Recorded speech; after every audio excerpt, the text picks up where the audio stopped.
ಶ್ರೀ ಗುರುಭ್ಯೋ ನಮಃ ಪರಮಗುರುಭ್ಯೋ ನಮಃ ಶ್ರೀಮದಾನಂದತೀರ್ಥ ಭಗವತ್ಪಾದಾಚಾರ್ಯ ಗುರುಭ್ಯೋ ನಮಃ ಹರಿ ಓಂ ನಾರಾಯಣಂ ಸುರಗುರುಂ ಜಗದೇಕನಾಥಂ ಭಕ್ತಪ್ರಿಯಂ ಸಕಲಲೋಕನಮಸ್ಕೃತಂ ಚ ತ್ರೈಗುಣ್ಯವರ್ಜಿತಮಜಂ ವಿಭುಮಾದ್ಯಮೀಶಂ ವಂದೇ ಭವಘ್ನಂ ಅಮರಾಸುರಸಿದ್ಧವಂದ್ಯಂ ನಾರಾಯಣಾಯ ಪರಿಪೂರ್ಣಗುಣಾರ್ಣವಾಯ ವಿಶ್ವೋದಯಸ್ಥಿತಿಲಯೋನ್ನಿಯತಿಪ್ರದಾಯ ಜ್ಞಾನಪ್ರದಾಯ ವಿಬುಧಾಸುರಸೌಖ್ಯದುಃಖಸತ್ಕಾರಣಾಯ ವಿತತಾಯ ನಮೋ ನಮಸ್ತೆ.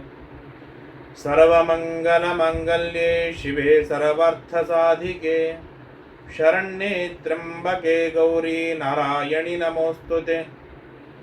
ಧರ್ಮ ವಿಜ್ಞಾನ ವೈರಾಗ್ಯ ಪರಮೈಶ್ವರ್ಯಶಾಲಿನಃ ಆನಂದತೀರ್ಥ ಭಗವತ್ಪಾದಾನ್ ವಂದೇ ನಿರಂತರಂ. ಭವತಿ ಯದನುಭಾವಾದೇಡಮೂಕೋऽಪಿ ವಾಗ್ಮಿ ಜಡಮತಿರಪಿ ಜಂತುರ್ಜಾಯತೆ ಪ್ರಾಜ್ಞಮೌಲಿಃ. सकलवचनचेतो देवता भारती सा मम वचसि निधत्तां सन्निधिं मानसे च.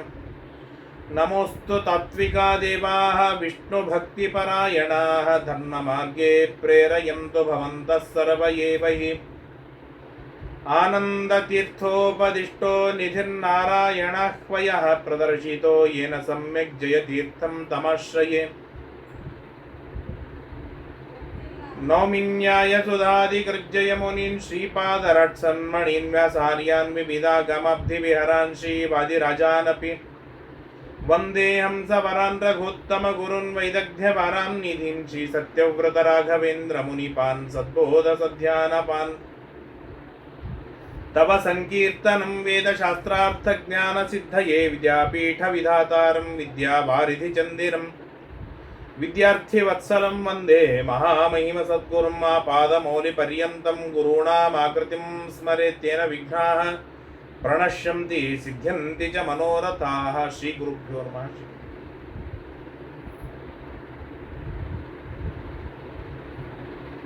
श्रीगुरुभ्यो नमो नमः. हरिः ओम्.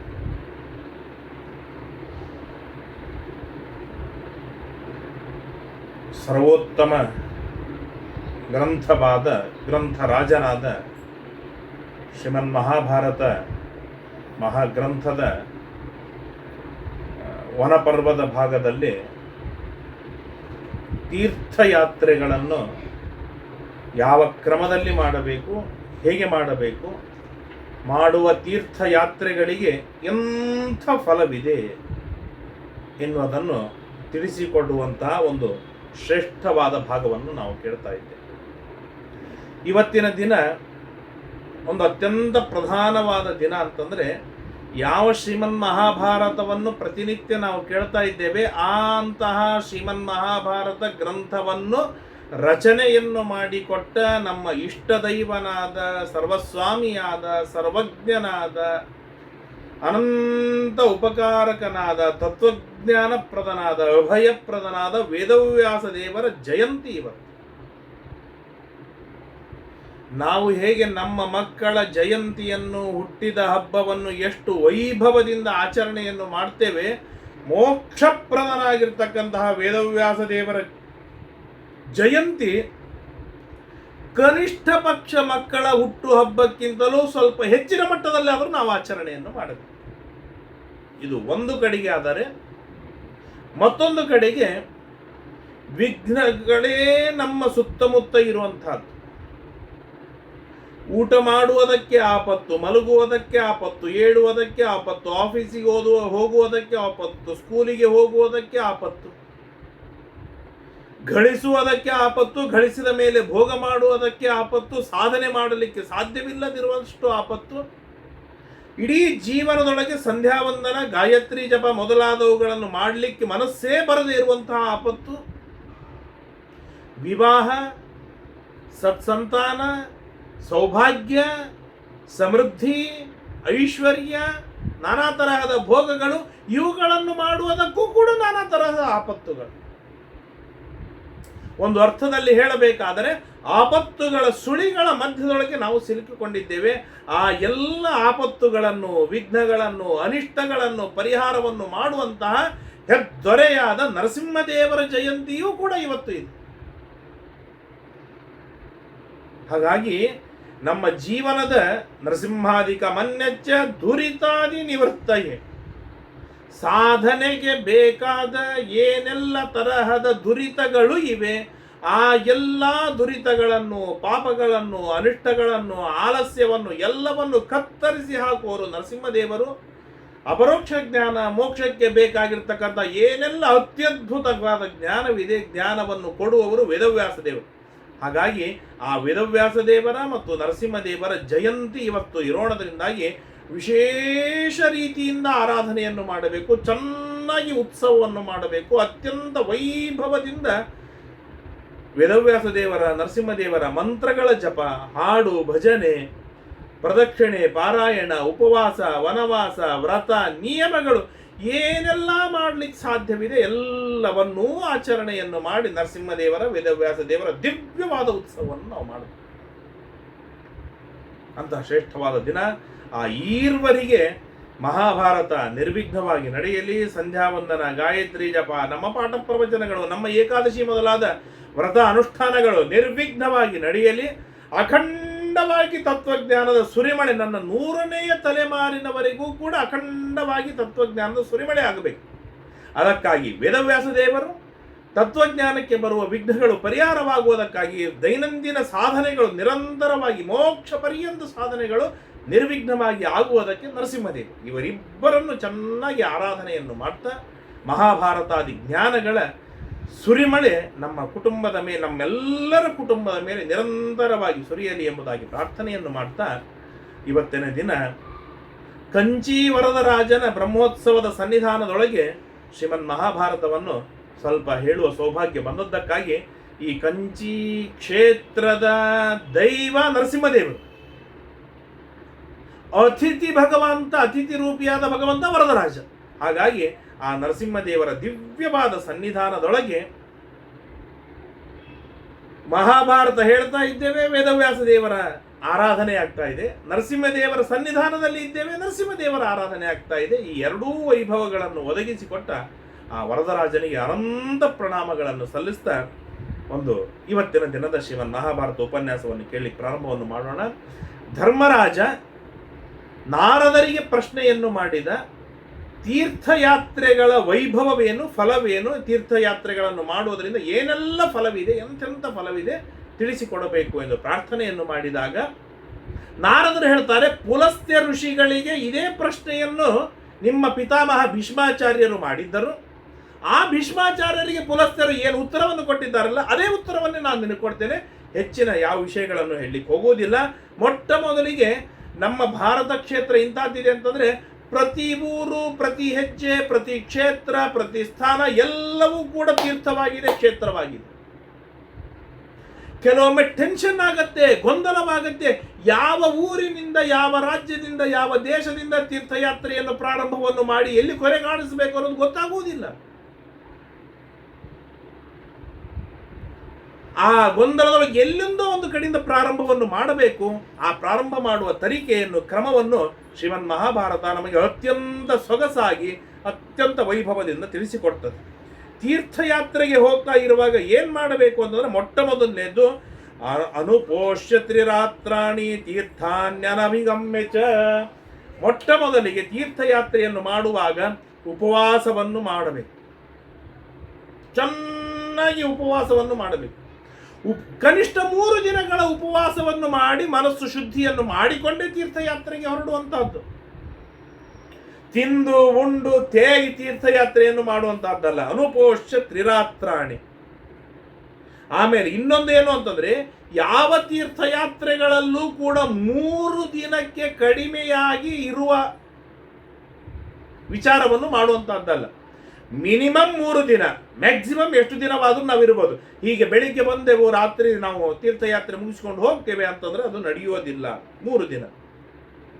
ಅದತ್ವ ಕಾಂಚನಂ ಗಾಂಶ್ಚ ದರಿದ್ರೋ ನಾಮಜಾಯತೆ. ತೀರ್ಥಯಾತ್ರೆಗೆ ಹೊರಡುವಾಗ ಬಂಗಾರ ಹಾಗೂ ಆಕಳಗಳನ್ನು ನಿಯಮೇನ ದಾನವಾಗಿ ಕೊಟ್ಟೇ ಹೋಗುವಂಥದ್ದು. ನಾವು ದಾನವಾಗಿ ಕೊಡ್ತೇವೆ ಇಲ್ಲ ನಮಗೆ ಗೊತ್ತಿಲ್ಲ, ಕಾನ್ಫಿಡೆಂಟ್ ಇಲ್ಲ. ಆದರೆ ದಾನ ಮಾಡಿ ತೀರ್ಥಯಾತ್ರೆಗೆ ಹೋಗಬೇಕು ಎನ್ನುವ ಕಾನ್ಸೆಪ್ಟ್ ಆದರೂ ತಲೆಯಲ್ಲಿ ಇರಬೇಕು, ಗೊತ್ತಿರಬೇಕು. ಒಂದು ಬಾರಿ ಜೀವನದೊಳಗೆ 10 ಬಾರಿ ತೀರ್ಥಯಾತ್ರೆ ಮಾಡುವ ಪ್ರಸಂಗ ಬಂದರೂ ಒಂದು ಬಾರಿ ಆದರೂ ತೀರ್ಥಯಾತ್ರೆ ಮಾಡುವಾಗ ದಾನ ಮಾಡಿ ನಾನು ಹೋಗುವ ಸೌಭಾಗ್ಯ ಸಿಕ್ಕು ಬಂದಿತು. ಅಗ್ನಿಷ್ಟೋಮಾದಿಭಿರ್ಯಜ್ಞೈ ಇಷ್ಟ್ವಾ ವಿಪುಲ ದಕ್ಷಿಣೈ, ನಾನಾ ವಿಧವಾದ ಯಜ್ಞಯಾಗಗಳನ್ನು ಮಾಡಿ ಸಮೃದ್ಧವಾಗಿ ಅನ್ನದಾನವನ್ನು ಮಾಡಿ ವಿಪುಲ ದಕ್ಷಿಣೈ, ಅತ್ಯಂತ ಸಮೃದ್ಧವಾಗಿ ಬ್ರಾಹ್ಮಣರಿಗೆ ದಾನ ಧರ್ಮಗಳನ್ನು ದಕ್ಷಿಣೆಗಳನ್ನು ಕೊಟ್ಟು ನ ತತ್ಫಲಮವಾಪ್ನೋತಿ ತೀರ್ಥಾಭಿಗಮನೇನ ಗಮನೇನ ಯತ್. ಇನ್ನೊಂದು ಮಾತನ್ನು ಹೇಳ್ತಾರೆ, ನಾನಾ ವಿಧವಾದ ಯಜ್ಞಯಾಗಗಳನ್ನು ಮಾಡಿ ವಿಪುಲವಾದ ದಕ್ಷಿಣಾದಿಗಳನ್ನು ಕೊಟ್ಟು ಏನು ಫಲ ಪಡೆಯಬಹುದಾಗಿದೆ ಆ ಫಲವನ್ನು ತೀರ್ಥಯಾತ್ರೆ ಮಾಡುವುದರಿಂದ ಸಿಕ್ಕು ಬರ್ತದೆ. ಅಂದರೆ ಇಲ್ಲಿ ಅನ್ಯೋನ್ಯವಾಗಿ ತಿಳಿಸಿಕೊಡ್ತಾರೆ, ತೀರ್ಥಯಾತ್ರೆಗೆ ಹೋಗುವಾಗ ಇಷ್ಟೆಲ್ಲ ದಾನ ಧರ್ಮಾದಿಗಳನ್ನು ಮಾಡಿ ಹೊರಡಬೇಕು, ಅಥವಾ ದಾನ ಧರ್ಮಾದಿಗಳನ್ನು ಮಾಡುವುದರಿಂದ ಏನೆಲ್ಲ ಫಲವಿದೆ ಆ ಎಲ್ಲ ಫಲ ತೀರ್ಥಯಾತ್ರೆಯಿಂದ ಬರುತ್ತದೆ. ಸರ್ವತೀರ್ಥೇಶು ರಾಜೇಂದ್ರ ತೀರ್ಥಂ ತ್ರೈಲೋಕ್ಯ ವಿಶ್ರುತಂ. ಎಲ್ಲ ತೀರ್ಥಗಳಲ್ಲಿ ಅತ್ಯುತ್ತಮವಾದ ತೀರ್ಥ ಅಂತಂದ್ರೆ ಮೊಟ್ಟ ಮೊದಲನೇದು ಹೇಳ್ತಾರೆ, ನಮಗೆಲ್ಲರಿಗೂ ತಿಳಿದ ತೀರ್ಥ. ಏನು ವೈಭವಗಳನ್ನು ಹೇಳ್ತಾರೆ ಕೇಳ್ತಾ ಹೋಗೋಣ. ಪುಷ್ಕರಂ ನಾಮ ವಿಖ್ಯಾತಂ ಮಹಾಭಾಗ ಸಮಾವಿಷೇತ್. ಪುಷ್ಕರ ತೀರ್ಥಕ್ಕೆ ಹೋಗಬೇಕು, ಪುಷ್ಕರ ಕ್ಷೇತ್ರಕ್ಕೆ ಹೋಗಬೇಕು. ಮೊಟ್ಟ ಮೊದಲನೇದು ಏನಿದೆ ಅಂತದ್ದು? ದಶಕೋಟಿ ಸಹಸ್ರಾಣಿ ತೀರ್ಥಾನಾಂ ವೈ ಮಹಾಮತೆ ಸಾನ್ನಿಧ್ಯಂ ಪುಷ್ಕರೇ ಯೇಷಾಂ ತ್ರಿಸಂಧ್ಯಂ ಕುರುನಂದನ ಆದಿತ್ಯ ವಸವೋ ರುದ್ರಾಃ ಸಾಧ್ಯಾಶ್ಚ ಸಮರುದ್ಗಣಾಃ ಗಂಧರ್ವಾಪ್ಸರಶ್ಚೈವ ನಿತ್ಯಂ ಸನ್ನಿಹಿತಾ ವಿಭು. 10 ಕೋಟಿ ಸಾವಿರ ತೀರ್ಥಗಳ ಸಾನ್ನಿಧ್ಯ ಪುಷ್ಕರ ತೀರ್ಥದಲ್ಲಿ. ಏನು? 10 ಕೋಟಿ ಸಹಸ್ರಾಣಿ, 10 ಕೋಟಿ ಸಾವಿರ ತೀರ್ಥಗಳ ಸನ್ನಿಧಾನ ಕೇವಲ ಪುಷ್ಕರ ತೀರ್ಥದಲ್ಲಿ ಇದೆ. ಪುಷ್ಕರದಲ್ಲಿ ಇರುವ ಒಂದು ವಿರಾಟಾದ ಸರೋವರ, ಆ ಸರೋವರದ ಹೆಸರು, ತೀರ್ಥದ ಹೆಸರು ಪುಷ್ಕರ ಎಂಬುದಾಗಿ ಏನು ಹೆಸರು ಆ ಪುಷ್ಕರದಲ್ಲಿ ಇದೆ. ಏನು 12 ಆದಿತ್ಯರು, 8 ವಸುಗಳು, 11 ರುದ್ರರು, ಸಾಧ್ಯರು, ಮರುದ್ಗಣರು, ಗಂಧರ್ವರು, ಅಪ್ಸರಸರು, ಎಲ್ಲ ದೇವತೆಗಳು, ಬ್ರಹ್ಮ ಋಷಿಗಳು, ತಪಸ್ಸು ಮಾಡುವಂತಹ ತಪಸ್ವಿಗಳು ಎಲ್ಲರೂ ಕೂಡ ಆ ಪುಷ್ಕರ ಕ್ಷೇತ್ರದೊಳಗೆ ನಿತ್ಯದೊಳಗೆ ಸನ್ನಿಧಾನವಿರ್ತಾರೆ. ಹೇಗೆ ಹೇಳ್ತಾರೆ, ಎಷ್ಟು ಅದ್ಭುತವಾಗಿದೆ, ಎಷ್ಟು ದಿವ್ಯವಾಗಿದೆ ಪುಷ್ಕರ ಕ್ಷೇತ್ರದ ಮಹಿಮೆ. ದಿವ್ಯ ಯೋಗ ಮಹಾರಾಜ ಪುಣ್ಯೇನ ಮಹತಾನ್ವಿತಾ ತತ್ರೋಪವಿಶೇಷೈರ್ಬಹುಭಿಃ ಸ್ಥಾನಾನ್ಯಾಪುರ್ಮಹೋಜಸಃ. ದಿವ್ಯ ಯೋಗ ಮಹಾಪುಣ್ಯದ ರಾಶಿಯ ಯೋಗ ಒದಗಿ ಬಂದಿದ್ದರೆ ಮಾತ್ರ ಪುಷ್ಕರ ಕ್ಷೇತ್ರದ ಏನಂತಾರೆ ಯಾತ್ರೆ ಆಗತ್ತೆ. ಆ ಪುಷ್ಕರ ಕ್ಷೇತ್ರದೊಳಗೆ ಸ್ನಾನಾದಿಗಳನ್ನು ಮಾಡಲಿಕ್ಕೆ ಸಾಧ್ಯವಿದೆ. ಮನಸಾಭ್ಯೇತು ಕಾಮಸ್ಯ ಪುಷ್ಕರಾಣಿ ಮನಸ್ವಿನಃ ಪೂಯಂತೆ ಸರ್ವ ಪಾಪಾನಿ ನಾಕಪೃಷ್ಠೇ ಚ ಪೂಜ್ಯತೆ. ಮನಸ್ಸಿನಿಂದಲೇನೆ ನಾನು ಪುಷ್ಕರ ಕ್ಷೇತ್ರಕ್ಕೆ ಹೋಗ್ತೇನೆ, ಪುಷ್ಕರ ಕ್ಷೇತ್ರ ತೀರ್ಥದೊಳಗೆ ಸ್ನಾನವನ್ನು ಮಾಡ್ತೇನೆ ಎಂಬುದಾಗಿ ಪ್ರತಿನಿತ್ಯ ಸಂಕಲ್ಪ ಸಮರ್ಪಣೆಯನ್ನು ಮಾಡೋಣದರಿಂದ ಪೂಯಂತೆ ಮನಸ್ವಿನಃ, ಮನಸ್ಸಿನ ಎಲ್ಲ ಇಷ್ಟಾರ್ಥಗಳು ಕೂಡ ಈಡೇರತ್ತೆ. ಸರ್ವ ಪಾಪಾನಿ, ಎಲ್ಲ ಪಾಪಗಳು ಪರಿಹಾರವಾಗತ್ತೆ. ಅಷ್ಟೇ ಅಲ್ಲ, ನಾಗಪೃಷ್ಠೇಚ ಪೂಜ್ಯತೆ, ಸ್ವರ್ಗದೊಳಗೆ ಅಲ್ಲಿರುವ ಅನೇಕರಿಂದ ನಮಗೆ ಸಮಾನ ಅಥವಾ ಕಿರಿಯರ ಯೋಗ್ಯತೆಯಲ್ಲಿ ಕಿರಿಯರಾದವರಿಂದ ಪೂಜಿತನಾಗ್ತಾನೆ ಪುಷ್ಕರ ಕ್ಷೇತ್ರಕ್ಕೆ ಹೋಗಿ ಸ್ನಾನ ಮಾಡುತ್ತಾರೆ. ಅಂದರೆ ಇಬ್ಬರು ಜೀವ, ರಾಮ ಮತ್ತು ಕೃಷ್ಣ. ಈ ರಾಮಕೃಷ್ಣರಲ್ಲಿ ಸಮಾನ ಯೋಗ್ಯತೆ ಇದೆ. ಸಮಾನ ಯೋಗ್ಯತೆ ಇರುವವರಲ್ಲಿ ಕೃಷ್ಣ ಪುಷ್ಕರ ಕ್ಷೇತ್ರಕ್ಕೆ ಹೋಗಿದ್ದಾನೆ, ರಾಮನಿಗೆ ಪುಷ್ಕರ ಕ್ಷೇತ್ರಕ್ಕೆ ಹೋಗಲಿಕ್ಕೆ ಆಗಲಿಲ್ಲ. ಇಬ್ಬರು ಸ್ವರ್ಗಕ್ಕೆ ಹೋದರೆ ಆ ಸ್ವರ್ಗದೊಳಗೆ ಪುಷ್ಕರ ಕ್ಷೇತ್ರಕ್ಕೆ ಹೋದ ಕೃಷ್ಣನಿಗೆ ರಾಮನು ಪೂಜಿಸ್ತಾನೆ, ರಾಮನಿಂದ ಪೂಜ್ಯನಾಗ್ತಾನೆ ಕೃಷ್ಣ. ಇದು ಪುಷ್ಕರ ಕ್ಷೇತ್ರದ ಮಹಿಮೆ.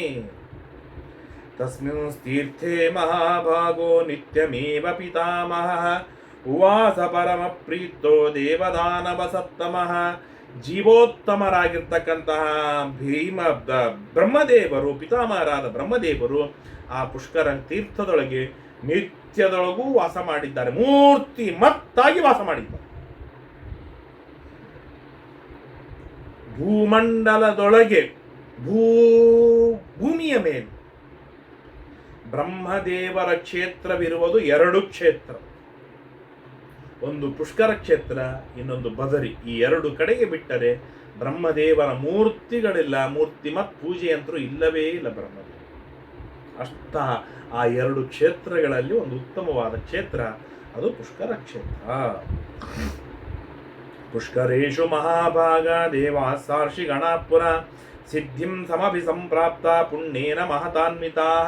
ಅನೇಕ ಋಷಿ ಮುನಿಗಳು ಆ ಪುಷ್ಕರ ಕ್ಷೇತ್ರಕ್ಕೆ ಹೋಗಿ ಸಾಧನೆಯನ್ನು ಮಾಡಿಕೊಂಡು ತಪಸ್ಸು ಮಾಡಿಕೊಳ್ಳುವುದರಿಂದ ಸಿದ್ಧ ಪುರುಷರಾಗಿದ್ದಾರೆ. ಮಹತಾ ಪುಣ್ಯೇನ ವೃತ, ಭಾರೀ ಪುಣ್ಯವನ್ನು ಪಡೆದುಕೊಂಡವರಾಗಿ ಸಿದ್ಧ ಪುರುಷರಾಗಿದ್ದಾರೆ. ಇದು ಪುಷ್ಕರ ಕ್ಷೇತ್ರದ ಮಹಿಮ. ತತ್ರಾಭಿಷೇಕಂ ಯಃ ಕುರ್ಯಾ ಪಿತೃದೇವಂಶ್ಚ ತರ್ಪಯೇತ್ ಸರ್ವಪಾಪ ವಿನಿರ್ಮುಕ್ತೋ ಬ್ರಹ್ಮಲೋಕೆ ಚ ಪೂಜ್ಯತೆ. ಅಲ್ಲಿ ಬ್ರಹ್ಮದೇವರಿಗೆ ಹಾಗೂ ದೇವರಿಗೆ ಯಾರು ಅಭಿಷೇಕವನ್ನು ಮಾಡಿಸ್ತಾರೆ, ಪಿತೃದೇವತೆಗಳಿಗೆ ತರ್ಪಣಾದಿಗಳನ್ನು ಕೊಡ್ತಾರೆ, ಅಂತಹ ವ್ಯಕ್ತಿ ಎಲ್ಲ ಪಾಪಗಳಿಂದ ಪರಿಹಾರವನ್ನು ಮಾಡಿಕೊಂಡವನಾಗಿ ಬ್ರಹ್ಮಲೋಕದೊಳಗೆ ವಿರಾಜಮಾನರಾಗಿ ಇರ್ತಾರೆ. ಅಪ್ಪೇಕಂ ಭೋಜಯೇತ್ ವಿಪ್ರಂ ಪುಷ್ಕರಾರಣ್ಯಮಾಶ್ರಿತಃ. ಆ ಪುಷ್ಕರಾರಣ್ಯದಲ್ಲಿ ಇರುವ ಒಬ್ಬ ಬ್ರಾಹ್ಮಣನಿಗೆ ಸಮೃದ್ಧವಾಗಿ ಊಟಕ್ಕೆ ಹಾಕಿ ಅನ್ನದಾನ ಮಾಡಿದರೆ ಸಾಕು, ಅವನಿಗೆ ಸಿಗುವ ಫಲವೇನು ಅಂತಂದ್ರೆ ಬ್ರಹ್ಮಲೋಕವೇ ಫಲ. ಎಷ್ಟು ಫಲಗಳನ್ನು ಹೇಳ್ತಾರೆ ಪುಷ್ಕರ ಕ್ಷೇತ್ರದ ಮಹಿಮೆಯನ್ನು. ಶಾಕೈರ್ಮೂಲೈ ಫಲೈರ್ವಾಪಿ ಏನ ವರ್ತಯತೆ ಸ್ವಯಂ. ಕೇವಲ ಪಲ್ಯಕಾಯಿಗಳಿಂದ, ಮೂಲ ಪದಾರ್ಥಗಳಿಂದ ಅಥವಾ ಫಲ ಹಣ್ಣುಗಳಿಂದ ಯಾರು ತಾನು ಜೀವನವನ್ನು ಮಾಡ್ತಾನೆ ಅಥವಾ ಈ ಪದಾರ್ಥಗಳನ್ನು ಬ್ರಾಹ್ಮಣನಿಗೆ ದಾನವಾಗಿ ಯಾರು ಕೊಡ್ತಾರೆ, ಅಶ್ವಮೇಧ ಯಾಗದ ಫಲ ಅವನಿಗೆ ಸಿಕ್ಕು ಬರ್ತದೆ. ಹಯಮೇಧ ಫಲಂ ನರಃ ಅಪಿವಾಪ್ಯುದಪಾತ್ರೇಣ ಬ್ರಾಹ್ಮಣಾನ್ ಸ್ವಸ್ತಿ ವಾಚಯೇತ್. ಏನು ಬ್ರಾಹ್ಮಣನಿಗೆ ಉದಕುಂಭ ದಾನವನ್ನು ಮಾಡಿ ಆ ಬ್ರಾಹ್ಮಣನಿಂದ ಯಾರು ಪುಣ್ಯವಾಚನ ಆಶೀರ್ವಾದವನ್ನು ಪಡೆದುಕೊಳ್ತಾನೆ ತೇನಾಪಿ ಪೂಜನೇನಾಶು ಪ್ರೀತ್ಯಾನಂತಾಯ ಕಲ್ಪತೆ. ಇಲ್ಲಿದ್ದಾಗಲೂ ವೈಭವದಿಂದ ಜೀವನವನ್ನು ಮಾಡ್ತಾನೆ, ಪ್ರೇತ್ಯ ಸತ್ತ ಮೇಲೂ ಕೂಡ ವೈಭವದ ಜೀವನ ಅವನದಾಗಿ ಬರುತ್ತದೆ. ಬ್ರಾಹ್ಮಣ ಕ್ಷತ್ರಿಯ ವೈಶ್ಯಾ ಶೂದ್ರ ಮಹಾರಾಜ ಸತ್ತಮ ಯೋ ವೈ ವೇನೋ ನೋ ಪ್ರಜಾಯಂತೆ ಸ್ನಾತ ತೀರ್ಥೇ ಮಹಾತ್ಮನಃ. ಅಲ್ಲಿ ಬ್ರಾಹ್ಮಣನಾಗಲಿ, ಕ್ಷತ್ರಿಯನಾಗಲಿ, ವೈಶ್ಯರಾಗಲಿ, ಶೂದ್ರರಾಗಲಿ ಯಾರೂ ಕೂಡ ಆ ಪುಷ್ಕರ ಕ್ಷೇತ್ರದೊಳಗೆ ಸ್ನಾನವನ್ನು ಮಾಡೋದ್ರಿಂದ ಉತ್ತಮವಾದ ಗತಿಯನ್ನು ಪಡೆಯುತ್ತಾರೆ. ಕಾರ್ತಿಕ್ಯಾಂತು ವಿಶೇಷೇಣ ಯೋಬಿ ಗಚ್ಚತಿ ಪುಷ್ಕರಂ ಫಲಂ ತತ್ರಾಕ್ಷಯಂ ತೇನ ಲಭತೆ ಭರತರ್ಷಭ. ಕಾರ್ತೀಕ ಮಾಸದೊಳಗೆ ವಿಶೇಷವಾಗಿ ಪುಷ್ಕರ ಕ್ಷೇತ್ರದ ಯಾತ್ರೆಯನ್ನು ಯಾರು ಮಾಡ್ತಾರೆ ಅವನಿಗೆ ಅಕ್ಷಯವಾದ ಫಲ, ಅವನಿಗೆ ಕಟ್ಟಿಟ್ಟ ಬುದ್ಧಿ, ರಿಸರ್ವ್ಡ್ ಆದ ಬುದ್ಧಿ. ಏನು ಹೇಳ್ತಾರೆ ಅಂದರೆ ನಮ್ಮ ದೇಶದೊಳಗೆ ಎಂಥೆಂತಹ ಫಲವನ್ನು ಅನಾಯಾಸೇನ ಫಲ ಕೊಡುವಂಥ ತೀರ್ಥಕ್ಷೇತ್ರಗಳು ಇವೆ, ಸ್ಥಾನಗಳಿವೆ. ಅಲ್ಲಿ ಹೋಗಿ ನಮ್ಮ ಪಾಪಗಳನ್ನು ಪರಿಹಾರ ಮಾಡಿಕೊಂಡು ಪುಣ್ಯ ಸಂಪಾದನೆಯನ್ನು ಮಾಡಿಕೊಂಡು ಸುಖವಾಗಿ ಜೀವನವನ್ನು ಮಾಡಿಕೊಳ್ಳಲು ಅದಕ್ಕೆ ನಮ್ಮಿಂದ ಆಗದಿರುವಷ್ಟು ನಾವು ಪಾಪಗಳನ್ನು ಮಾಡಿದ್ದೇವೆ. ಇದು ಮಾತ್ರ ಸತ್ಯ ನಿಶ್ಚಿತ. ಸಾಯಂ ಪ್ರಾತಃ ಸ್ಮರೇದ್ಯಸ್ತು ಪುಷ್ಕರಾಣಿ ಕೃತಾಂಜಲಿ ಉಪಸ್ಪೃಷ್ಟಂ ಭವತ್ಯೇನ ಸರ್ವತೀರ್ಥೇಶು ಭಾರತ. ಸಾಯಂಕಾಲ ಹಾಗೂ ಪ್ರಾತಃ ಕಾಲ 2 ಹೊತ್ತಿನೊಳಗೆ ಪುಷ್ಕರ ಕ್ಷೇತ್ರವನ್ನು ಯಾರು ಸ್ಮರಣೆಯನ್ನು ಮಾಡ್ತಾರೋ ಅವನ ಪಾಪಗಳು ಪರಿಹಾರವಾಗುತ್ತೆ. ಎಂಥ ಪಾಪಗಳು ಅಂತಂದ್ರೆ ಹೇಳ್ತಾರೆ, ಜನ್ಮ ಪ್ರಭೃತಿ ಯತ್ ಪಾಪಂ ಸ್ತ್ರೀಯ ಮಾ ಪುರುಷಸ್ಯ ಮಾ ಪುಷ್ಕರೇ ಸ್ನಾತ ಮಾತ್ರಸ್ಯ ಸರ್ವಮೇವ ಪ್ರಣಶ್ಯತಿ. ಜನ್ಮ ಪ್ರಭೃತಿ ಹುಟ್ಟಿನಾರಭ್ಯ ಏನೆಲ್ಲ ಪಾಪಗಳನ್ನು ಮಾಡಿದ್ದಾನೆ ಆ ಎಲ್ಲ ತರಹದ ಪಾಪಗಳ ಪರಿಹಾರವು ಆ ಪುಷ್ಕರ ಕ್ಷೇತ್ರದೊಳಗೆ ಸ್ನಾನ ಮಾಡೋದರಿಂದ ಪರಿಹಾರವಾಗುತ್ತೆ. ಇನ್ನೇನು ಹೇಳಬೇಕು? ತಥಾ ಸುರಾಣಾಂ ಸರ್ವೇಷಾಂ ಆದಿಸ್ತು ಮಧುಸೂದನ. ಯಾವ ರೀತಿಯಾಗಿ ಎಲ್ಲ ದೇವತೆಗಳಿಗೆ ಆದಿ ಮೊಟ್ಟ ಮೊದಲಿಗನಾಗಿದ್ದಾನೋ ಭಗವಂತ, ಹಾಗೆ ಸಮಗ್ರವಾದ ಕೋಟಿ ಕೋಟಿ ತೀರ್ಥಗಳಿಗೆ ಮೊಟ್ಟ ಮೊದಲನೇ ತೀರ್ಥ ಯಾವುದು ಅಂತಂದ್ರೆ ಅದು ಪುಷ್ಕರ ತೀರ್ಥ. ಉಷ್ಯ 12 ವರ್ಷಾಣಿ ಪುಷ್ಕರೇ ನಿಯತ ಶುಚಿ ಕ್ರತೂನ್ ಸರ್ವಾನ್ ಅವಾಪ್ನೋತಿ ಬ್ರಹ್ಮಲೋಕಂ ಸಗಚ್ಚತಿ. 12 ವರ್ಷಗಳ ಕಾಲ ಪುಷ್ಕರ ಕ್ಷೇತ್ರದೊಳಗೆ ಯಾರು ತಪಸ್ಸು ಮಾಡ್ತಾನೋ ಅವನು ಎಲ್ಲ ನಿಶೇಷ ಯಾಗ, ರಾಜಸೂಯ ಯಾಗ, ಅಶ್ವಮೇಧ ಯಾಗ ಮೊದಲು ಮಾಡಿಕೊಂಡು ಎಲ್ಲ ಯಾಗ ಮಾಡಿದ ಪುಣ್ಯವನ್ನು ಪಡೆದವನಾಗಿ ಬ್ರಹ್ಮಲೋಕದೊಳಗೆ ವಿರಾಜಮಾನನಾಗಿರ್ತಾನೆ. ಇದು ಪುಷ್ಕರ ಕ್ಷೇತ್ರದ ಮಹಿಮೆ. ಯಸ್ತು ವರ್ಷಜದಂ ಪೂರ್ಣಂ ಅಗ್ನಿಹೋತ್ರಂ ಉಪಾಸತೆ ಕಾರ್ತೀಕಂ ವಸೇದೇಕಾಂ ಪುಷ್ಕರೇ ಸಮಮೇವ ತತ. 100 ವರ್ಷಗಳವರೆಗೆ ಯಾರು ಅಗ್ನಿಹೋತ್ರವನ್ನು ಮಾಡುವುದರಿಂದ ಪುಣ್ಯ ಬರ್ತದೆ, ಕಾರ್ತೀಕ ಮಾಸದೊಳಗೆ 1 ದಿನ ಆ ಪುಷ್ಕರ ಕ್ಷೇತ್ರದಲ್ಲಿ ಸ್ನಾನ ಮಾಡುವುದರಿಂದ ಫಲ ಸಿಕ್ಕು ಬರ್ತದೆ. ದುಷ್ಕರಂ, ಅದಕ್ಕಾಗಿ ಕೊನೆಗೆ ಒಂದು ಮಾತನ್ನು ಹೇಳ್ತಾರೆ, ಏನು ಅಂತಂದ್ರೆ ಪುಷ್ಕರಂ ದುಷ್ಕರಂ ಗಂತುಂ, ದುಷ್ಕರಂ ಪುಷ್ಕರಂ ಗಂತುಂ. ಪುಷ್ಕರಕ್ಕೆ ಹೋಗುವುದು ಜೀವಮಾನದ ಅತ್ಯಂತ ದುಷ್ಕರವಾದ. ಸುಲಭದೊಳಗೆ ನಾನು ಈಗ ಹೋಗ್ತೇನೆ ಈಗ ಬರ್ತೇನೆ ಅಲ್ಲಿ ಸಾಧ್ಯವಿಲ್ಲ. ಅಲ್ಲ, ನಮ್ಮ ಊರಿನ ಪಕ್ಕದಲ್ಲಿ ಇರುವ ನಮ್ಮ ಊರುಗಳ ಪಕ್ಕದಲ್ಲಿ ಇರುವ ಮಂತ್ರಾಲಯಕ್ಕೆ ನಮಗೆ ಹೋಗ್ಲಿಕ್ಕೆ ಆಗುವುದಿಲ್ಲ, ಮಳಖೇಡಕ್ಕೆ ನಮಗೆ ಹೋಗ್ಲಿಕ್ಕೆ ಆಗುವುದಿಲ್ಲ, ಕೊಪ್ಪರಕ್ಕೆ ನಮಗೆ ಹೋಗ್ಲಿಕ್ಕೆ ಆಗುವುದಿಲ್ಲ, ಕಲ್ಲೂರಿಗೆ ನಮಗೆ ಹೋಗ್ಲಿಕ್ಕೆ ಆಗುವುದಿಲ್ಲ. ಹೀಗಿರುವಾಗ ನಾವು ಪುಷ್ಕರದವರೆಗೆ ಹೋಗ್ತೀವಿ ಅಂತ ಅನ್ನೋದು ಕನಸು. ನಾವು ಪ್ರತಿಜ್ಞೆ ಮಾಡಿ ಆಗ್ರಹದಿಂದ ಹಠದಿಂದ ಹೋದರೆ ಮಾತ್ರ ಸಾಧ್ಯ, ಇಲ್ಲದಿದ್ರೆ ಆಗುವುದಿಲ್ಲ. ಅಂದ್ರೆ ಆಗುವುದೇ ಇಲ್ಲ, ಅಷ್ಟು ಆಪತ್ತುಗಳಿರುತ್ತೆ. ಅದಕ್ಕಾಗಿ ಹೇಳ್ತಾರೆ ದುಷ್ಕರಂ ಪುಷ್ಕರಂ ಗಂತುಂ. ಮೊದಲನೇ ದುಷ್ಕರಂ ಪುಷ್ಕರೇ ತಪಃ. 2 ಹೊತ್ತು ಸೊಟ್ಟು ಮಾರಿದ 10 ಗಾಯತ್ರಿ ಜಪ ಮಾಡೋದು ನಮ್ಮಿಂದ ದೊಡ್ಡದಾಗಿದೆ. ಹೀಗಿರುವಾಗ ಪುಷ್ಕರದಾಗ ಹೋಗಿ 12 ವರ್ಷ ಯಾರಪ್ಪ ತಪಸ್ಸು ಮಾಡ್ತಾನೆ? ಯಾರಿಗೆ ಸಾಧ್ಯವಿದೆ ಈಗಿನ ಕಾಲದೊಳಗೆ?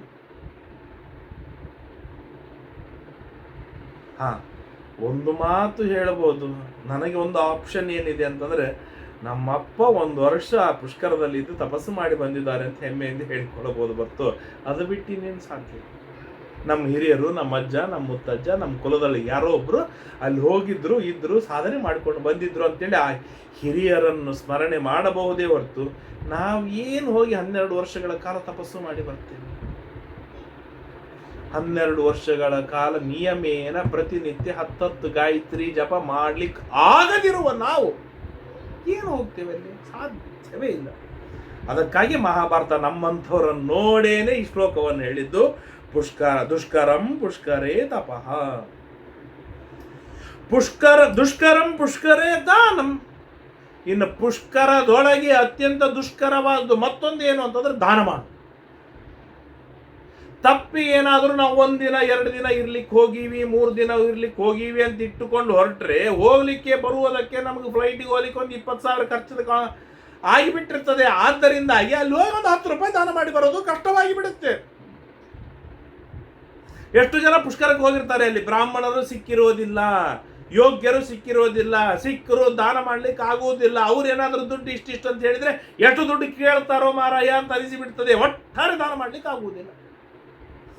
ಯಾಕೆ? ದುಷ್ಕರಂ ಪುಷ್ಕರೇ ದಾನಂ ವಸ್ತುಂ ಚೈವ ಸುದುಷ್ಕರಂ. ಇನ್ನು ಅಲ್ಲಿ ವಾಸ ಮಾಡುವುದಂತರೂ ಅತ್ಯಂತ ಕಷ್ಟ ಸಾಧ್ಯವಾದದ್ದು, ಪರಮ ದುಷ್ಕರವಾದದ್ದು. ಆದ್ದರಿಂದಾಗಿ ಸರಳವಾಗಿ ನಾವು ಪುಷ್ಕರಕ್ಕೆ ಹೋಗಿ ಬರ್ತೇವೆ ಅನ್ನಲಿಕ್ಕೆ ಒಪ್ಪುವಂಥದ್ದಲ್ಲ. ಆದರೆ ಹಠ ಹಿಡಿದು ಪ್ರಯತ್ನ ಮಾಡಿ ಕಷ್ಟಪಟ್ಟು ನಾವೇನಾದರೂ ಪುಷ್ಕರ ಕ್ಷೇತ್ರಕ್ಕೆ ಹೋಗಿ ಬಂದರೆ ಅನಂತವಾದ ಫಲವಿದೆ. ಯಾರು ಹೋಗುವ ವಿಚಾರವನ್ನು ಮಾಡುವ ಸಂಕಲ್ಪವನ್ನು ಮಾಡುವವರಿದ್ದಾರೆ, ಕಾರ್ತೀಕ ಮಾಸದೊಳಗೆ ಕನಿಷ್ಠ 3 ದಿನಗಳವರೆಗೆ ಪುಷ್ಕರದಲ್ಲಿ ಇದ್ದು ಯಜ್ಞ, ಯಾಗ, ಶ್ರಾದ್ದ, ದಾನ, ತಪಸ್ಸು, ಅನ್ನದಾನ, ಅತಿಥಿ ಸತ್ಕಾರ ಇವನ್ನೆಲ್ಲ ಎಷ್ಟು ಸಾಧ್ಯವಿದೆ ಅಷ್ಟನ್ನೆಲ್ಲ ಮಾಡಿಕೊಂಡು ಬಂದರೆ ಜೀವಮಾನದ ಶ್ರೇಷ್ಠವಾದ ಸಾಧನೆ. ಆದ್ದರಿಂದಾಗಿ ಏನಂತಾರೆ, ನಾರದರು ಹೇಳ್ತಾರೆ, ಯುಧಿಷ್ಠಿರ ನೀನು ಮೊಟ್ಟ ಮೊದಲಿಗೆ ತೀರ್ಥಯಾತ್ರೆಯನ್ನು ಪ್ರಾರಂಭವನ್ನು ಎಂದು ಮಾಡಬೇಕಂತ ವಿಚಾರ ಮಾಡಿದ್ದೀಯಾ, ಅವತ್ತು ಮೊಟ್ಟ ಮೊದಲಿಗೆ ಮಾಡಬೇಕಾದ್ದೇನು? ಪುಷ್ಕರದಿಂದ ಪ್ರಾರಂಭವನ್ನು ಮಾಡು. ಅಲ್ಲಿಂದ ನಾನು ಕ್ರಮವಾಗಿ ತಿಳಿಸ್ತಾ ಬರ್ತೇನೆ. ನೀನು ಒಂದೊಂದು ಯಾತ್ರೆಯನ್ನು ಮಾಡ್ತಾ ಹೋಗು. ಅಲ್ಲಿಂದ ಪ್ರದಕ್ಷಿಣಮುಪಾವೃತ್ಯ ಜಂಬೂ ಮಾರ್ಗಂ ಸಮಾಭಿಷೇತ್. ಅಲ್ಲಿ ಜಂಬೂ ಮಾರ್ಗ ಅಂತ ಎರಡನೇದ್ದು ಸಿಗತ್ತೆ. ಜಂಬೂ ದ್ವೀಪಕ್ಕೆ ಹೋಗುವಂತಹ ಒಂದು ಶ್ರೇಷ್ಠವಾದ ಮಾರ್ಗ. ಅವನ್ನೆಲ್ಲ ಹುಡುಕಿ ತೆಗಿಬೇಕು. ದೇವರ್ಷಿ ಪಿತೃ ಸೇವಿತಂ, ದೇವತೆಗಳು ಋಷಿಗಳು ಪಿತೃಗಳು ಅಲ್ಲಿ ಇರ್ತಾರೆ. ಆ ಊರಿಗೆ, ಆ ಕ್ಷೇತ್ರಕ್ಕೆ ಹೋಗುವುದರಿಂದ ಅಶ್ವಮೇಧಮವಾಪ್ನೋತಿ, ಅಶ್ವಮೇಧ ಯಾಗವನ್ನು ಮಾಡಿದ ಫಲವನ್ನು ಪಡೆಯುತ್ತೀಯ. ವಿಷ್ಣು ಲೋಕಂಚ ಗಚ್ಚತಿ, ವಿಷ್ಣು ಲೋಕಕ್ಕೆ ಹೋಗ್ತೀಯ ನೀನು. ತತ್ರೋಶ್ಚ ರಜನಿ ಪಂಚ, ಆ ಊರಿನೊಳಗೆ ಕನಿಷ್ಠ 5 ರಾತ್ರಿಗಳನ್ನು ಕಳೆಯಬೇಕು.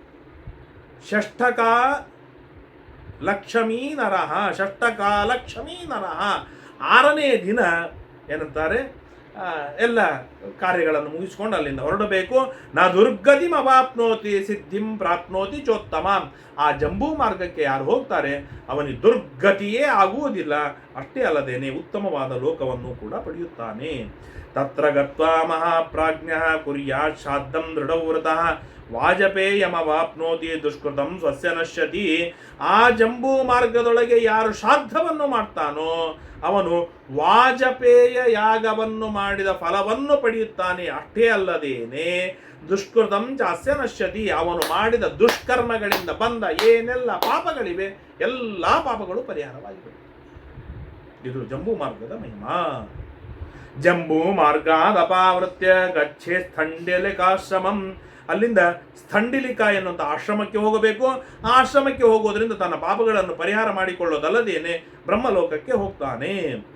ಆಮೇಲೆ ಅಗಸ್ತ್ಯಂ ಸರಾಸಾಧ್ಯ ಪಿತೃದೇವಾರ್ಚನೆ ರತಃ ತ್ರಿರಾತ್ರೋಪಶಿತೋ ರಾಜನ್ ಅಗ್ನಿಷ್ಟೋಮ ಫಲಂ ಭವೇತ್. ಅಲ್ಲಿಂದ ಅಗಸ್ತ್ಯ ಸರೋವರ ಬರುತ್ತೆ. ಅಗಸ್ತ್ಯ ಸರೋವರಕ್ಕೆ ಹೋಗಿ 3 ದಿನಗಳವರೆಗೆ ಅಲ್ಲಿ ಇದ್ದು ಅಲ್ಲಿ ಪಿತೃದೇವತೆಗಳ ಅರ್ಚನವನ್ನು 3 ದಿನಗಳನ್ನು ಚೆನ್ನಾಗಿ ಯಾರು ಮಾಡ್ತಾನೆಯೋ ಅವನಿಗೆ ಅಗ್ನಿಷ್ಟೋಮ ಫಲ ಬರುತ್ತೆ. ಅಗ್ನಿಷ್ಟೋಮ ಯಾಗ ಮಾಡಿದ ದಿವ್ಯವಾದ ಫಲಕ್ಕೆ ಅವನು ಭಾಜನಾಗ್ತಾನೆ. ಶಾಖವೃತ್ತಿ, ಕೇವಲ ಪಲ್ಯಕಾಯಿಗಳನ್ನು ತಿಂದು ಜೀವನವನ್ನು ಮಾಡಬೇಕು ಶಾಖವೃತ್ತಿ. ಫಲವೃತ್ತಿ, ಹಣ್ಣು ತಿಂದು ಜೀವನವನ್ನು ಮಾಡಬೇಕು. ಅಥವಾ ಜಲವೃತ್ತಿ, ಜಲವನ್ನು ಕುಡಿದು ಏನಂತಾರೆ ಜೀವನವನ್ನು ಮಾಡಬೇಕು. ಹೀಗೆ ಯಾರು ಮಾಡ್ತಾರೋ ಕೌಮಾರಂ ವಿಂದತೆ ಪದಂ, ಕುಮಾರ ಲೋಕವನ್ನು ಪಡೆಯುತ್ತಾನೆ, ಸ್ಕಂದನ ಲೋಕವನ್ನು ಪಡೆಯುತ್ತಾನೆ. ತಥೋ ಕಣ್ವಾಶ್ರಮಂ ಗಚ್ಚೇತ್ ಶ್ರೀಜುಷ್ಟಂ ಲೋಕ ಪೂಜಿತಂ. ಅಲ್ಲಿಂದ ಕಣ್ವರ ಆಶ್ರಮಕ್ಕೆ ಹೋಗಬೇಕು. ಅಲ್ಲಿ ಲಕ್ಷ್ಮೀದೇವಿ ಸನ್ನಿಧಾನವಿದೆ. ಆ ಕಣ್ವಾಶ್ರಮದಿಂದ ಧರ್ಮಾರಣ್ಯಕ್ಕೆ ಬರಬೇಕು. ಆ ಧರ್ಮಾರಣ್ಯದೊಳಗೆ ಯತ್ರ ಪ್ರವಿಷ್ಟ ಮಾತ್ರೋ ವೈ ಸರ್ವ ಪಾಪೈ ಪ್ರಮುಚ್ಯತೆ. ಧರ್ಮಾರಣ್ಯಕ್ಕೆ ಕಾಲಿಟ್ಟ ಕ್ಷಣದೊಳಗೇನೆ ಪಾಪಗಳು ಪರಿಹಾರವಾಯಿತು ಅಂತ ಅರ್ಥ. ಅರ್ಚಯಿತ್ವಾ ಪಿತೃಂ ದೇವಾನ್ ನಿಯತೋ ನಿಯತಾಶನಃ. ಅಲ್ಲಿ ದೇವತೆಗಳನ್ನು ಪಿತೃಗಳನ್ನು ಚೆನ್ನಾಗಿ ಆರಾಧನೆಯನ್ನು ಮಾಡುವುದರಿಂದ ಸರ್ವಕಾಮ ಸಮೃದ್ಧಸ್ಯ ತಜ್ಞಸ್ಯ ಫಲಮಶ್ನುತೆ ಯಜ್ಞಸ್ಯ ಫಲಮಶ್ನುತೆ. ಸರ್ವಕಾಮನೆಗಳಿಂದ ಸಮೃದ್ಧನಾದವನಾಗಿ ಯಜ್ಞ ಮಾಡಿದ ದಿವ್ಯವಾದ ಫಲವನ್ನು ಪಡಿತಾನೆ. ಪ್ರದಕ್ಷಿಣಂ ತತಃ ಯಯಾತಿ ಪತನಂ ವ್ರಜೇತ್. ಅಲ್ಲಿಂದ ಮುಂದೆ ಹೋಗ್ತಾ ಯಯಾತಿ ಪತನ ಎನ್ನುವಂಥ ಒಂದು ಕ್ಷೇತ್ರವಿದೆ. ಏನಾಯಿತು ಅಂತಂದರೆ ಯಯಾತಿ ಸ್ವರ್ಗಕ್ಕೆ ಹೋಗ್ತಾನೆ. ಸ್ವರ್ಗಕ್ಕೆ ಹೋದಾಗ ಅಲ್ಲಿ ಅನೇಕ ದಿನಗಳವರೆಗೆ ಭೋಗವನ್ನು ಮಾಡ್ತಾನೆ. ಭೋಗವನ್ನು ಮಾಡಿದ ಮೇಲೆ ಇಂದ್ರ ಏನೋ ಒಂದು ಪರೀಕ್ಷೆ ಮಾಡ್ತಾನೆ. ಆ ಪರೀಕ್ಷೆಯೊಳಗೆ ಯಯಾತಿ ಏನು ಕೇಳ್ತಾನೆ, ನೀ ಸಾಧನೆ ಯಾರು ಭಾಳ ಮಾಡಿದಾರೆ ಅಂತ, ನನ್ನಷ್ಟು ಸಾಧನೆ ಯಾರು ಮಾಡಿದ್ದಾರೆ ಅಂತ ಯಯಾತಿ ಪ್ರಶ್ನೆ ಮಾಡಿದಾಗ, ಆಯ್ತು ನಿನ್ನ ಸಾಧನೆ ಇಲ್ಲೇ ಕೊನೆಗಾಣ್ತು ಅಂತ ಝಾಡಿಸಿ ಒಲಿತಾನೆ. ಕೆಳಗೆ ಬೀಳ್ತಾ ಇರುವಾಗ ಇಂದ್ರನಿಗೆ ಯಯಾತಿ ಪ್ರಾರ್ಥನೆ ಮಾಡ್ತಾನೆ, ನಾನು ಬೀಳೋದಾದರೆ ಸಜ್ಜನರ ಮಧ್ಯದೊಳಗೆ ಬೀಳಬೇಕು, ಹಾಗೆ ಅನುಗ್ರಹವನ್ನು ಮಾಡು ಅಂತ ಹೇಳ್ತಾನೆ. ಆಗ ಒಂದು ಪ್ರದೇಶದೊಳಗೆ ಬೀಳ್ತಾನೆ. ಅಲ್ಲಿ ಸಜ್ಜನರು ಸಿಗ್ತಾರೆ. ಅಲ್ಲಿಂದ ಮತ್ತೆ ತತ್ವಜ್ಞಾನವನ್ನು ಪಡೆದು ಸ್ವರ್ಗಾದಿಗಳಿಗೆ ಹೋಗ್ತಾನೆ.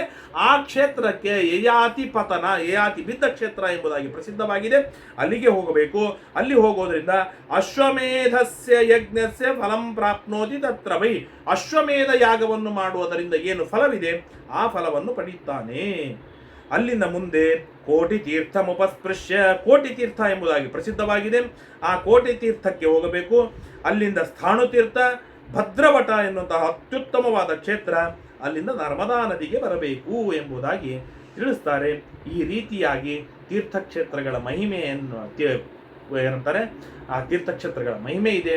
ಹೋಗುವುದು, ಇರುವುದು, ಪಿತೃದೇವತೆಗಳ ಅರ್ಚನಾ ಯಜ್ಞ ದಾನಗಳನ್ನು ಮಾಡುವುದರಿಂದ ಇಂತಿಂಥ ಫಲವಿದೆ ಧರ್ಮರಾಜ, ನಿನಗೆ ಹೋಗಬೇಕು ಎಂಬುದಾಗಿ ಅಷ್ಟು ಆಸಕ್ತಿ ಅಭಿರುಚಿ ಇದ್ದರೆ ಈ ಕ್ರಮದೊಳಗೆ ನಾನು ಹೇಳ್ತಾ ಹೋಗ್ತೇನೆ.